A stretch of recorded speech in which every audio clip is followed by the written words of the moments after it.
Hey guys, Paul here. So, if you've been watching this channel, you know that I'm generally a really big fan of subtle and conservative ban lists for the most part. I like the use of things like the semi-limited list, and I like the idea of maybe kind of lightly hitting decks on the wrist rather than outright slash and burn banning everything. I don't think the decks, need to be destroyed and stuff like that. However, I've recently kind of changed my tune on that a little bit, so I'll explain. I think that as far as Yu-Gi-Oh goes right now, it feels like the power level of the game is very high, and there are a lot of engines and a lot of just strategies that feel almost they're so persistent and inevitable. Like when no matter what banlist hit happens, this engine will come back and rear its ugly head. This monster will come back and rear its ugly head. And let's see, how can I just best explain it? So my first example, I guess, is the whole Vert Anaconda debacle. So DPE is currently being teched in almost every single deck you can think of, and it's really strong and it's really good, and it is like a kind of a low risk, high reward monster that's easy to tech into things. Fusion Destiny is hardly really a brick at all. The Destiny hero monsters can brick a little bit, but even they have really good effects, and Vert Anaconda can always just send this stuff no matter what. And that kind of tends to be how this engine goes. There's going to be debates about should DPE get banned, should Fusion Destiny get banned, or limited. But even before this happened, Dragoon was the whole subject of controversy. Should Dragoon be getting banned? Should Red Eyes Fusion be getting banned? I'm not really saying that any of those things are right or wrong, this one has to go or this one has to go. Rather, I think that truthfully, we just need to ban cards like Predaplant, Vert, Anaconda. I don't understand why it hasn't happened already.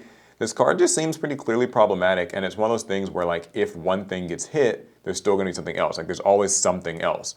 If you ban, let's say we ban Phoenix Enforcer, which I don't really think is a good thing to do, but let's say that we did, people will just go back to running Dragoon. Maybe it's a little less consistent, or maybe it's a little less this or that, but that's what people will still be running.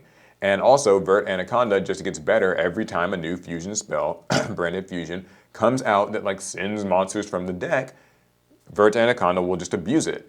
And because Vert Anaconda was made so wildly generic and easy to summon, I don't know what. Quick side tangent, I don't know what it is with Konami with releasing these link monsters that are just oh, this takes 2 effect monsters, or oh, this takes 2 monsters with different names. That's an issue for a different video. That's kind of related to this video. Let's just ban Vert Anaconda. It's simple, right? Let's get rid of that. And then maybe, if we're lucky, stop making the fusion spells that send from deck anyway, but that's a different thing. Yeah, let's just ban it, because if you try to deal with the Fusion Destiny thing, then Dragoon comes up, and then those conversations come back. But really, it all comes down to Vert Anaconda needing to go. And the same thing to me applies with something like Crystron Halqifibrax, a card that kind of comes and goes and comes and goes in the metagame. It was big in 2020, then Jet Synchron and stuff got hit, so it wasn't such a big deal, but now it's back, because it can summon this, it can summon that, there's all these engines that it can use. Why not just ban this card? I know, I get it, there are some low tier decks that it really helps out, and I really feel bad for the idea that they have to get hit, but Hulk is just one of those cards that seems it kind of just is problematic. And when it crops up, it's never really for anything honest. It's never really for anything good. Why not just nip these things in the bud and let it go? This card just isn't the thing. It's not balanced. I don't know why they don't. I guess it's it takes a tuner as your material to make it, but that's hardly a restriction, right? So that's a card that probably just needs to go, because whenever it crops up, it just seems like it's an issue. Another thing is the Adventure Token engine. I hate that this engine has to get hit. I know it's very new. I know that hitting this engine, whether that means putting Water Enchantress or something else to to 1 or whatever, or banning Griffin Rider, it sucks because that'll hit the deck, but this has got to be the solution. Now, I've said before that I actually think it'd be better if we could just errata one of these cards, lock you into the archetype for the turn, so now you can't use this engine with Prank Kids, or you can't use it with Phantom Knights, or you can't just toss it into some based deck or whatever. But since Konami doesn't like to design cards that way, and they don't seem like they're going to errata anything anytime soon, maybe this engine just needs to go, and sooner rather than later. Don't let it ruin your entire game. and get people sick of playing just Yu-Gi-Oh because it lasts so long. And I feel like there's still other examples, like those are kind of the three really prominent ones, but there's like little stuff too. Artifact Scythe is another card that I feel just probably should go. Even before the whole Dagda and DPE combo came along, this was always a card that was kind of just used as a floodgate, right? People would tech 3 Sanctums and a Scythe into their main deck, or they'd throw it into their side deck, and it was just meant to be a lockout thing. A floodgate for your opponent that's near impossible to like reliably play through. It's gotten even better recently, but it's always been used that way. It's not like people are playing Artifact, they're playing Scythe, right? And it's like a lockout thing. And I have even changed my opinion. I have changed my tune on floodgates too. I know I made a video not all that long ago where I was not, I guess, defending floodgates, although it kind of feels that way, but more like I was like, I don't really mind them, I know they're annoying. I've actually changed my tune on that. I think that Yu-Gi-Oh! Has gotten so crazy that like if we're gonna hit the powerful combo cards, I also think floodgates probably could afford to go too.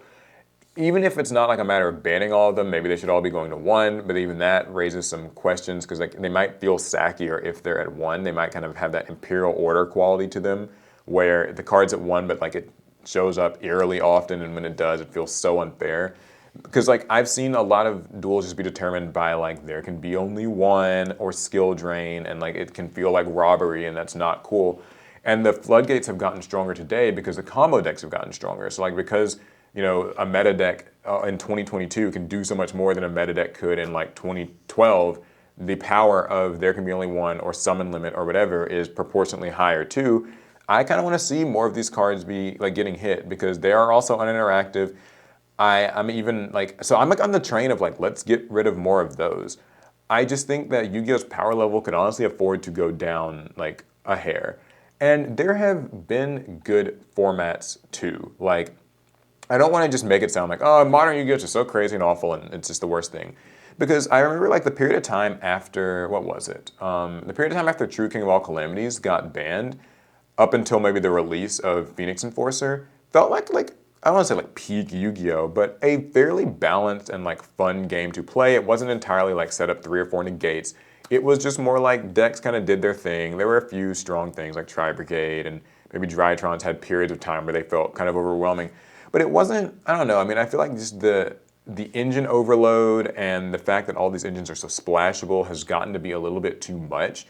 I am, at least right now, I know my opinions on this change back and forth a bit, but like right now I actually think Yu-Gi-Oh! Is better when the archetypes feel a little more siloed off. I think when you're combining everything together, the ugliness starts to really rear its head. So when Tri-Brigade was the deck to beat, or when Drytron was the deck to beat, or whatever, like insert whatever deck here, I think that at least it meant that like the decks were one strategy, not like these things like Based where it's like 50 strategies you have to just be able to counter and deal with, and they can play through hand traps so well because it's like, oh, you stop this engine, well that's okay. This other free special summon can start the engine all over again. So I would like to see a lot more of this stuff just get kind of brutally hit. Konami is not known for doing slash and burn ban lists very often. I guess in recent memory, the Arch Nemesis Protoss and some more Link Monster and stuff getting banned were pretty good examples of Konami being aware that like they need to hit strong cards. But like I said, for the most part during the pandemic, they kind of took it easy on the ban lists because I think that they just didn't want people to feel shafted, like you spend money on a new archetype or a new set or whatever, and like then it feels like the cards get banned before you really got a chance to play them in real life Yu-Gi-Oh! So I get it, but I think a lot of stuff in Yu-Gi-Oh! Just probably needs to be hit, and hopefully that's what we get in an upcoming ban list. Sorry if this video came off as whining. I would like to hear, counter arguments to what I said. Like, do you think that maybe it's fine, or like there's a different approach that Konami could take with this?